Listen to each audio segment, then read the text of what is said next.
দ্বিতীয় দফায় প্রেসিডেন্ট হওয়ার আগেই ট্রাম্প ঘোষণা দিয়েছিলেন অভিবাসন ইস্যুতে কঠোর হবেন। হোয়াইট হাউসে প্রবেশের পর থেকে সে নমুনা দেখছে যুক্তরাষ্ট্র তথা পুরো বিশ্বই।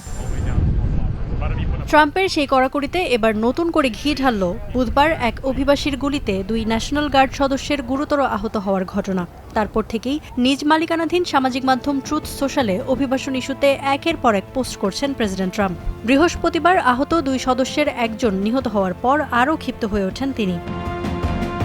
সাফ জানিয়েছেন তৃতীয় বিশ্বের কোনো দেশের নাগরিকের আর ঠাঁই হবে না যুক্তরাষ্ট্রে। পাকাপাকিভাবে সেই পথ বন্ধে এবার পদক্ষেপ নেবেন তিনি।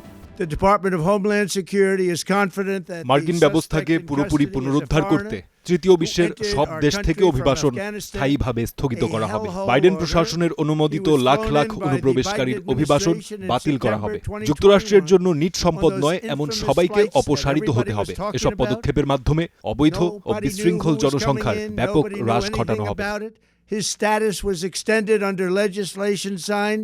হুঁশিয়ারি দিয়েছেন নাগরিক নন এমন সবার জন্য সব ধরনের ফেডারেল সুবিধা ও ভর্তুকি বন্ধ করে দেবেন। বাতিল করবেন অভ্যন্তরীণ শান্তি বিঘ্নিত করে এমন অভিবাসীদের নাগরিকত্ব। বলেছেন পশ্চিমা সভ্যতার সাথে মানিয়ে নিতে পারছে না এমন সব বিদেশিদের দেশছাড়া করবেন তিনি।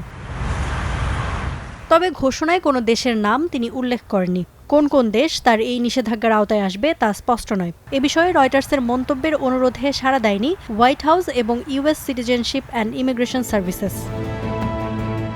তবে আরেকটি ঘোষণায় ইউএস সিটিজেনশিপ অ্যান্ড ইমিগ্রেশন সার্ভিসেসকে যুক্তরাষ্ট্রে বসবাসরত 19 দেশের গ্রিন কার্ডধারীদের পাসপোর্ট পুনঃযাচাইয়ের নির্দেশ দিয়েছেন ট্রাম্প। এর মধ্যে ইরান, আফগানিস্তান, ইয়েমেন, লিবিয়া ও ভেনেজুয়েলা যেমন রয়েছে, তেমনি রয়েছে মিয়ানমার, সোমালিয়া, সুদানের মতো সংঘাতপূর্ণ দেশও। রয়েছে চাদ, কঙ্গো প্রজাতন্ত্র, Equatorial Guinea, Eritrea, Haiti, Burundi, Cuba, Laos, Sierra Leone, Togo ও তুর্কমেনিস্তান। এর আগে বুধবার দুপুরে হোয়াইট হাউসের সামনে দায়িত্বরত অবস্থায় এক বন্দুকধারীর গুলিতে গুরুতর আহত হন ন্যাশনাল গার্ডের 2 সদস্য। বন্দুকধারীর সাথে বেশ কিছুক্ষণ গোলাগুলি হয় তাদের। আহত হন বন্দুকধারী নিজেও। এ ঘটনায় তাৎক্ষণিকভাবে আটক করা হয় সন্দেহভাজন ওই বন্দুকধারীকে। যুক্তরাষ্ট্রের ডিপার্টমেন্ট অফ হোমল্যান্ড সিকিউরিটি জানিয়েছে রাহমানুল্লাহ লাকানওয়াল নামের সন্দেহভাজন ওই ব্যক্তি আফগান নাগরিক। ঘটনার পরপরই আফগান নাগরিকদের অভিবাসন আবেদন অনির্দিষ্টকালের জন্য স্থগিত করেছে যুক্তরাষ্ট্র। Iffat Khondokar, star news.